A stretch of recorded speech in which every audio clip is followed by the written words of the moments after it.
friends. Today I'd like to read to you a poem that I wrote called Dancer in the Rain, dedicated to our beautiful trees and how they rejoice in the gorgeous rain. Though on grassy ground you stand firmly rooted, your many shapely brown arms expressively fluted, extending in curvaceous postures up to the sky. Though not smooth and with grooves, they stir my sigh.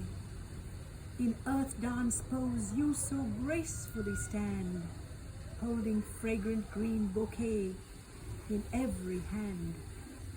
And while in dance music of the silky swishing rain, upon your brown body pours that transparent strain.